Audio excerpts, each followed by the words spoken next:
Bonsoir, bonsoir chers lecteurs. Alors aujourd'hui j'ai décidé de vous parler en direct.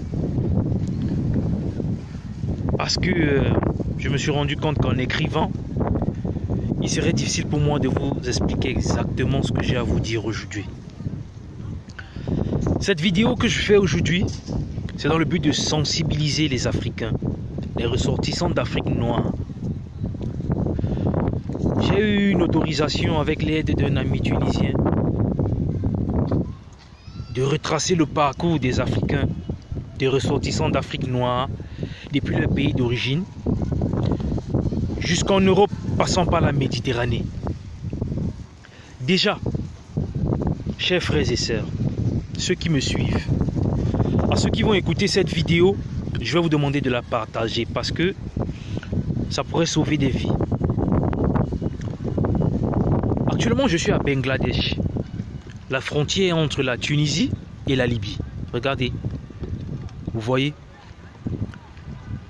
là des tentes qu'on est en train de détruire parce que c'est la tombée de la nuit et il menace de pleuvoir. Vous voyez, le désert est juste derrière.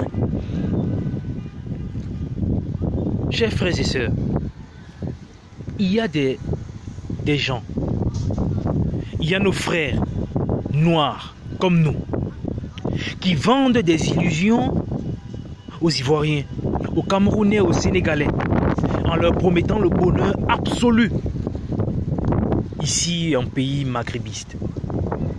Ils vous racontent comment ici vous serez bien logés, vous aurez un bon salaire, vous vivrez comme des princes. Alors qu'en réalité, ils ont déjà tissé un contrat de vente avec des Arabes. Alors quand vous arrivez ici, ils vous livrent à des Arabes, moyennant un pactole sur une durée de 3 à 5 mois qu'on leur donne. C'est ce qu'on appelle le contrat. Alors, une fois qu'il vous a vendu, il ne décroche plus à vos appels. Il change de numéro. Vous faites 5 mois chez les Arabes. Pendant ces 5 mois, ils ont votre passeport pour s'assurer que vous n'allez pas fuir. Ils prennent ce passeport, vous travaillez pendant 5 mois. Après, quand vous désirez partir, hop, ils vous jettent dans la rue. En Tunisie, au Maroc, vous êtes dans la rue. Personne pour vous soutenir, personne pour vous secourir. Alors, les Africains en ce moment, les ressortissants d'Afrique noire en ce moment, ils attrapent tout ce qu'ils peuvent comme boulot pour pouvoir se faire de l'argent et vivre. Parce que, ne pouvant plus sortir du territoire, à cause des pénalités qu'ils doivent payer pour avoir résidé, inégalement parlant, sur le territoire des Arabes. C'est comme ça qu'ils se retrouvent à faire tous les boulots, tous les mauvais boulots qui peuvent exister. Chantier, ils travaillent dans les domiciles des Arabes. Tout ce que les Arabes ne font pas comme boulot, c'est ça qu'on leur donne. Ils n'ont pas le choix, parce qu'ils sont sous contrat. Et quand le contrat finit, ils doivent gagner un peu d'argent.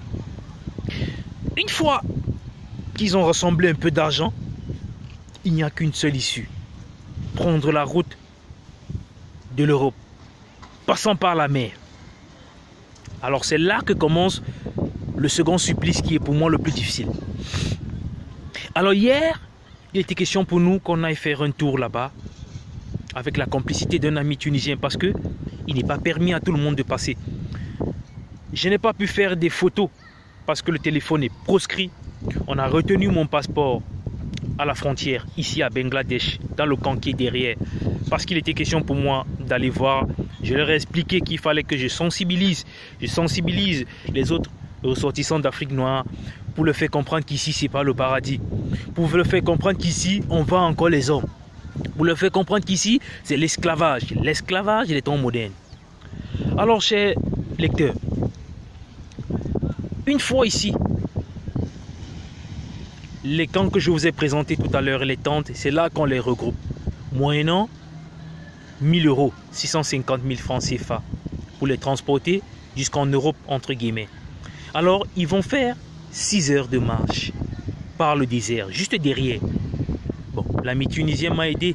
On a fait ça, on a fait une partie avec une voiture et après, bon, on a marché. Moi, j'ai marché au moins pendant 3 heures. Il était question que je voie. C'était un sacrifice. un sacrifice pour pouvoir informer mes frères et sœurs, pour leur dire qu'en réalité, c'est pas ce qu'ils pensent. On a marché. Nous sommes arrivés en Libye, à Tripoli, au port. Alors, chers lecteurs, j'ai eu les larmes aux yeux.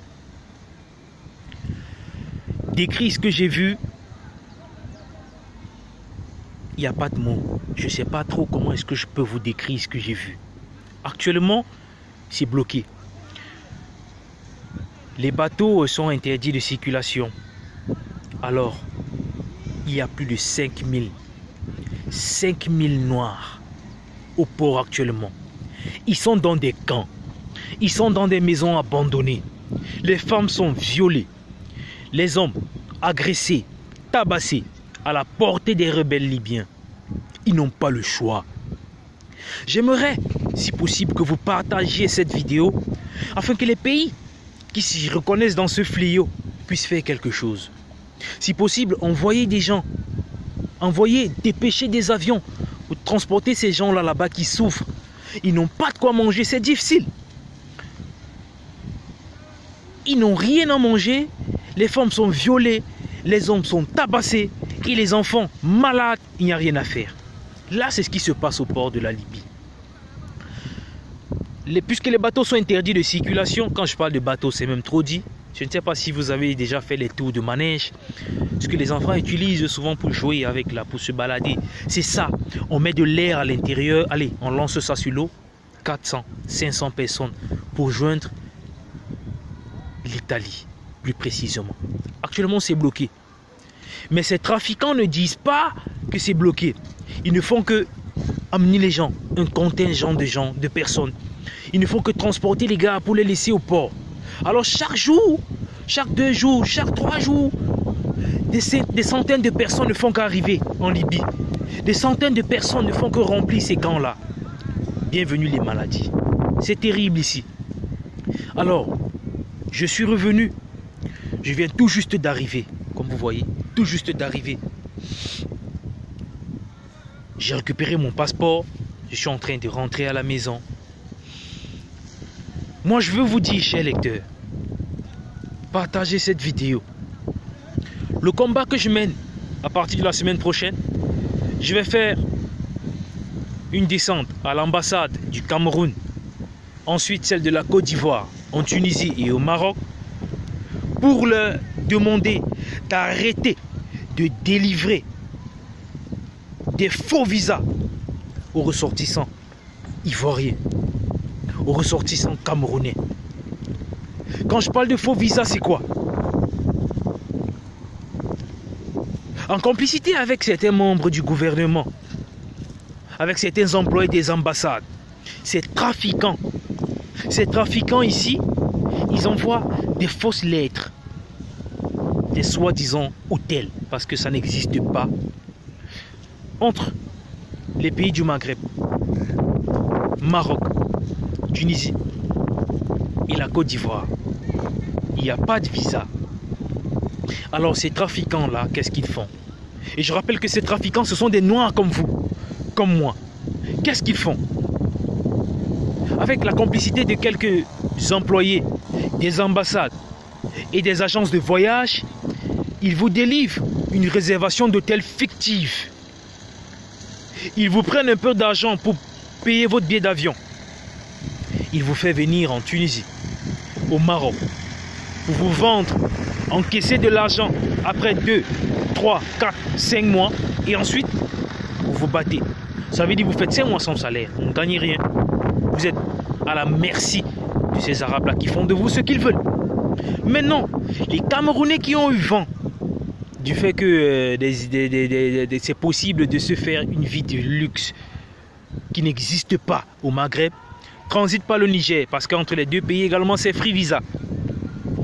Une fois ici, c'est la même chose. C'est la même chose. Alors, demain, à partir de demain, je vais faire une descente à l'ambassade du Cameroun. Ensuite, à l'ambassade de la Côte d'Ivoire. Et enfin, celle du Sénégal. Je vais vous tenir informé, chers lecteurs, de la situation. Parce que j'ai essayé de demander une audience radio ici, en Tunisie, On me l'a refusé. J'ai demandé une audience radio au Maroc. On a refusé. Je ne sais pas pourquoi. Peut-être parce que je suis aussi noir. Je ne sais pas. Mais ce que je veux vous demander, chers lecteurs, partagez cette vidéo. Faites comprendre à tous les ressortissants d'Afrique noire qui veulent s'aventurer au Maghreb qu'ici, l'esclavage bat son plein. Et je vais vous dire qu'au large des côtes libyennes, le trafic est bloqué. Il n'est plus possible de transiter par là pour l'instant pour arriver en Europe. Du coup, tous ceux qui sont là-bas, ils souffrent. Ils ont besoin d'aide. Je suis en train d'élaborer une stratégie pour essayer de les venir en aide. Les autorités camerounaises, ivoiriennes et sénégalaises du Maghreb, je vais faire des tentatives. Je vais faire des demandes pour voir s'ils peuvent m'aider à mettre sur pied ce projet-là pour pouvoir faire rentrer ceux qui sont ici et qui ne parviennent pas à rentrer dans leur pays parce qu'ils ont des pénalités à payer. Si ils ne parviennent pas à m'aider, je serai obligé de me tourner vers la communauté internationale, vers les âmes de bonne volonté. Mais je vais vous tenir informé, avec images à l'appui, des réponses que vont me donner les ressortissants, que vont me donner les autorités des ambassades du Cameroun, de la Côte d'Ivoire et du Sénégal. Ici en Tunisie, au Maroc et en Algérie. Pour qu'ensemble, on puisse baisser, parce qu'éradiquer c'est trop dit. On va essayer de faire ce qu'on peut pour pouvoir sensibiliser, pour pouvoir retenir nos frères qui sont de l'autre côté, qui rêvent faire un tour au Maghreb, pour leur faire comprendre qu'ici, ce n'est pas le paradis. Merci, chers lecteurs, mais je vous demande de partager cette vidéo. Merci, merci. Et je vous tiens informé de la suite, parce que ça, c'est notre combat. Merci.